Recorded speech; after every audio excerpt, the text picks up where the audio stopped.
మామిడికాయలు చూడండి కిందకు వచ్చేసినాయి. బరువు కనుకుంటా కిందకు వచ్చేసేసినాయి. కొంచెం పైకి పెట్టించాలి. ఈ కొమ్మని జాగ్రత్తగా పైకి పెట్టించాలి. ఏదో పైకి వేసాను అనుకుంటున్నాను, కానీ కిందకే ఉన్నాయండి. కృష్ణయ్యకి ఏదో మామిడికాయల పందిరి వేసినట్టుందండి. కృష్ణయ్య, నీకు మామిడి పందిరి వేసానయ్యా, నువ్వే వేసుకున్నావు. కాయలు చూడండి, పైన ఏమీ లేవు, దిగువన కృష్ణయ్య దగ్గరే ఉన్నాయి. కృష్ణయ్య చుట్టూ ఉన్నాయండి. పైన కూడా పూత వేసింది, రాలిపోయినట్టుందండి. ఏం కనపడట్లా, మరి లోన ఏమన్నా ఉందేమో మరి నాకు తెలియట్లా. మంచుకి పూత రాలిపోద్దంట కదా. అసలు ప్రయాణం చేసి వస్తున్నాం కదా, నూజివీడు అటు సైడు పెద్ద పూతే లేదండి ఈ సంవత్సరం. మరి ఈ సంవత్సరం మామిడికాయల రేట్ అయితే ఫుల్గా ఉంటుంది, అది అర్థం అవుతుందండి. పంట లేదు, మామిడి పంట లేదు ఎక్కువ అటు సైడు.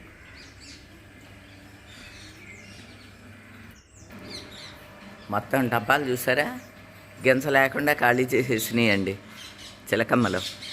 ఇవిగోండి ఈ డబ్బాలు కూడా మొత్తం ఖాళీ, మళ్ళీ డబ్బాల్లో వెయ్యాలి. బొప్పాయికాయల్లో కూడా ఒకటి పండిపోతుంది. ఇక్కడ కూడా గుత్తి కాయలు కాసింది, కానీ ఇది ముగ్గిపోతుంది ఏంటో, ఇంకెక్కడా లేవులేండి. వాటర్ యాపిల్కి అంతా కూడా ఇలాగ పువ్వుల్లాగా విడిచినాయండి, జామ పువ్వుల్లాగా ఉన్నాయి, రాలిపోతున్నాయి ఆ టెంటకిల్స్ లాంటివి. ఇదిగోండి ఇలాగా ఆ పువ్వులు ఇవన్నీ రాలిపోతూ ఉన్నాయి.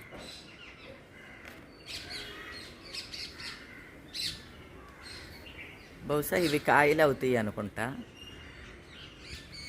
ఇలా వీటిల్ని చూసే ఇవి కాయలని అనుకున్నాను. వాటర్ యాపిల్ కాయలు వేసింది, పిందలు వేసింది అనుకున్నాను. ఇవి మొగ్గలు అన్నమాట. ఇదే ఫస్ట్ టైం కదండి, నాకు తెలియట్లేదు. పువ్వుల్లాగా విడుస్తున్నాయి. నెక్స్ట్ కాయలు అవుతాయి అనుకుంటండి. బహుశా ఇది జామ వెరైటీకి చెందిందే అయ్యి ఉంటుంది, అందుకనే ఆ పువ్వు కూడా జామ లాగా వచ్చిందనమాట. జాంకాయ కూడా అంతే కదండి, ముందు పువ్వు పోస్తుంది, తర్వాత జాంకాయ అవుతుంది, అలా అయ్యి ఉంటుంది. ఊరి నుంచి వచ్చేసరికి చాలా మార్పులు జరిగినాయి ఒక వారం రోజులకే. చూడండి చిలక ముక్క పువ్వులు చూడండి, సేమ్ అయ్యో గులాబీ పువ్వుల్లాగా ఉన్నాయి. ఈ కలర్ చాలా బాగున్నదండి. 3 రంగులు పోస్తున్నాయి. రంగురంగుల చిలక ముక్కలు పూలు భలే విడుస్తున్నాయండి. ఈ కలర్ చూసారా ఎంత బాగుందో, గులాబీ రంగు.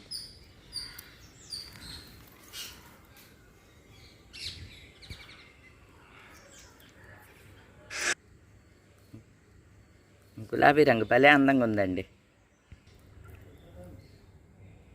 అలానే ముగ్గులో కొంచెం పసుపు కుంకుమ వేసుకున్నాం అనుకోండి, ఇంకా అందంగా ఉంటుంది.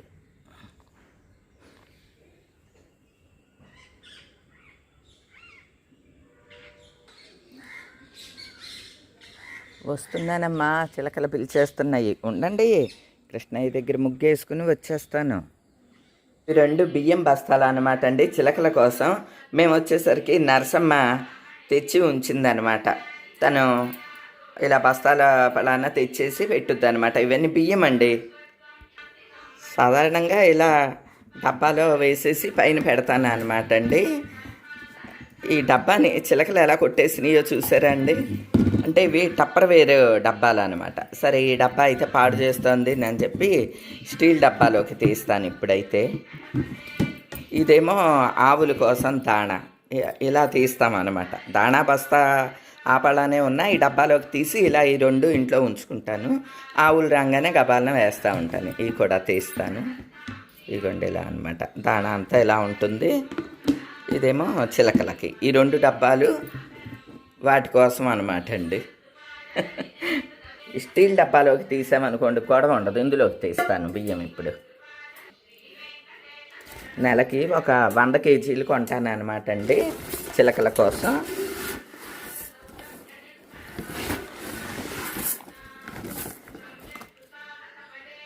ఇలా డబ్బాలోకి తీసుకువెళ్తాను.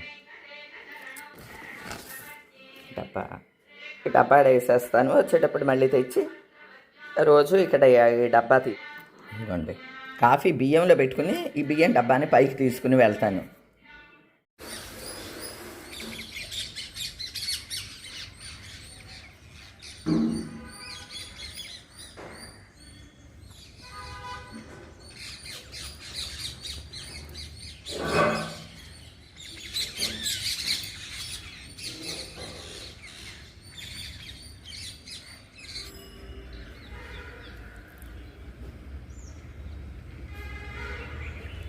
ఏమ్మా దెబ్బ తగిలిందా?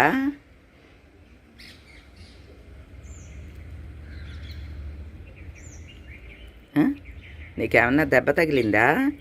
దా దా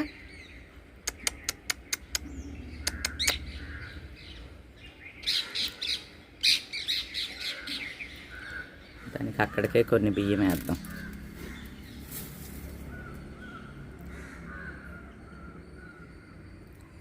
పాపం దాక్కుంది అక్కడ బియ్యం వేసి ఇక్కడ లోపలికి వచ్చి కూర్చుని ఈ కిటికీలోంచి చూస్తూ ఉంటానండి సోఫాలో కూర్చుని. ఊరెళ్ళి ఫంక్షన్కి వెళ్ళి అందరినీ కలుసుకున్నాము, ఆనందంగా గడిపాము, అది ఓకే అండి. కానీ మనసంతా కూడా నీ రోజుకు ఒక 10 సార్లన్నా చిలకలకి ఫుడ్ వేస్తున్నారో లేదో, చిలకలు వస్తున్నాయో లేదో, 2 పూట్ల వేస్తున్నారో లేదో, ఇదే ఆలోచన అనమాట అండి. అలానే ఆవుల గురించి కూడా, ఆవులు వస్తున్నాయో లేదో, గేట్ వేసిందని వెనక్కి తిరిగి వెళ్ళిపోతున్నాయ్యా, దానా కోసం అయ్యి అలా ఎదురు చూస్తూ ఉన్నాయ్యా, ఇదే ఆలోచన ఉంటుంది అనమాట అండి. అంటే ఇవన్నీ మాకు జీవితంలో ఒక భాగం అయిపోయినాయండి. మా లైఫ్లో ఇవి కూడా ఒక భాగం అయిపోయింది. మా పిల్లలు, బంధువులు అందరూ ఎక్కడెక్కడో ఉన్నారండి. నాకు మాత్రం నా బంధువులు, చుట్టాలు, ఆత్మీయులు అన్నీ చిలకలు, గోవులు ఇవేనండి. ఎప్పుడెప్పుడు తెల్లారుద్దా, పైకెక్కి చిలకల్ని చూసుకుందామా అన్నట్టుగానే ఉన్నదనమాట అండి. ఇక పొద్దున్నే బియ్యం తెచ్చి వేసి ఈ గదిలో కూర్చున్నాను కదండి, వాటిని అలా చూసుకుంటుంటే అప్పుడు అమ్మయ్య అనిపించింది అనమాట. అదో ఆనందం అండి, అంతే. వీటిని డైరెక్ట్గా చూస్తే ఇంకా ఆనందంగా అనిపిస్తుంది కదా. ఎప్పుడన్నా ఒకసారి లైవ్లో అన్నా చూపిద్దామని అనుకుంటున్నానండి. ప్రేమని కనుక్కోవాలి, దానికి ఏమన్నా మార్గం ఉంటే చూడమని. మార్నింగే వస్తాయండి, మరి మార్నింగే మీరు అందరూ లైవ్లో చూడగలుగుతారో లేదో, వీలైన వాళ్ళన్నా చూస్తారు కదా. నేను ముందు అనౌన్స్ చేసైనా సరే ఈ చిలకల్ని డైరెక్ట్గా చూపించడానికి ప్రయత్నిస్తానండి. అవన్నీ చూడండి, ఆ టిక్కు టిక్కుమని చప్పుడు అవుతుందే, అయ్యా బియ్యాన్ని ఏరుకుని తినే చప్పుడు అనమాట అండి. వాటిని అలా చూస్తూ కూర్చున్నా చాలు, మనకి ఒక మెడిటేషన్ అండి, అంతే.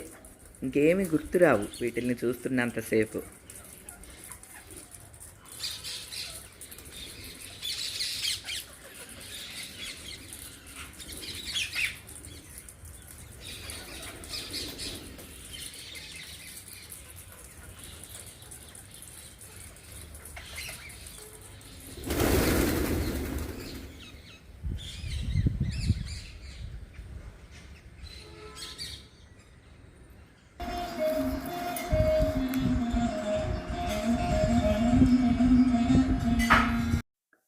ఎన్ని ఊళ్ళు తిరిగినా, ఎన్ని పనులు చేసుకున్నా, మళ్ళీ మన పూజా మందిరంలోకి వచ్చి కూర్చుని దీపారాధన చేసుకుని ఆనంద నిలయవాసుడికి ఏయో 4 పుష్పాలు పెట్టి అలంకారం చేసుకుంటే కానీ మనసుకి తృప్తిగా అనిపించదండి.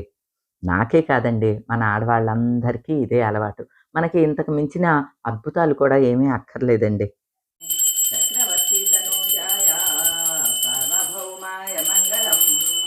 అక్కడ చూడండి ఎవరు వస్తున్నారు. దామ్మా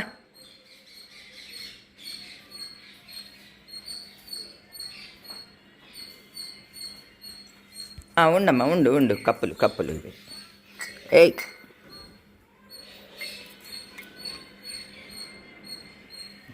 అవి ఎక్కడ ఉండు, తెస్తా నీకు. దామ్మా తిను.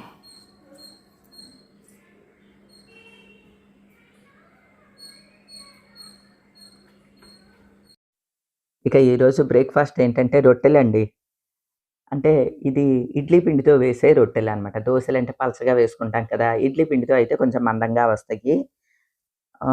మాకు ఇక్కడ ఇడ్లీ పిండి, దోస పిండి అన్నీ అమ్ముతారనమాటండి ఒకావిడ. అక్కడికి పంపించి ఇడ్లీ పిండి తెప్పించేసేసాను. అదే ఇడ్లీ పిండితోటి ఉల్లిపాయ ముక్కలు, పచ్చిమిరపకాయ ముక్కలు, జీలకర్ర వేసేసి రొట్టెలేసేసాను.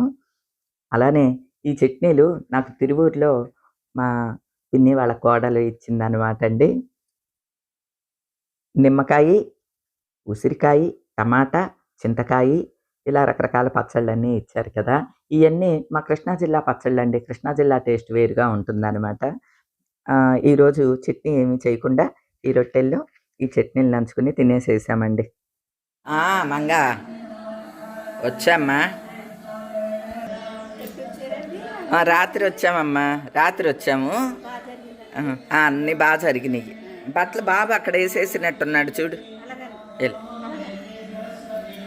విజయవాడ కనకదుర్గమ్మ గుడికి మహాకుంభాభిషేకం జరుగుతుందంటండి. మనం డైరెక్ట్గా ఇంట్లో కూర్చొని చూసే అవకాశం కలిగింది. చూడండి ఎంత అదృష్టం అండి.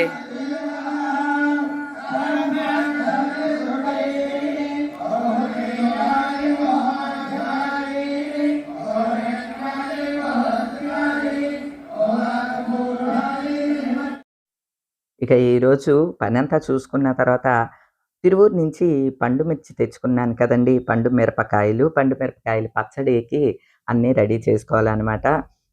కాయలైతే భలే బావున్నాయండి.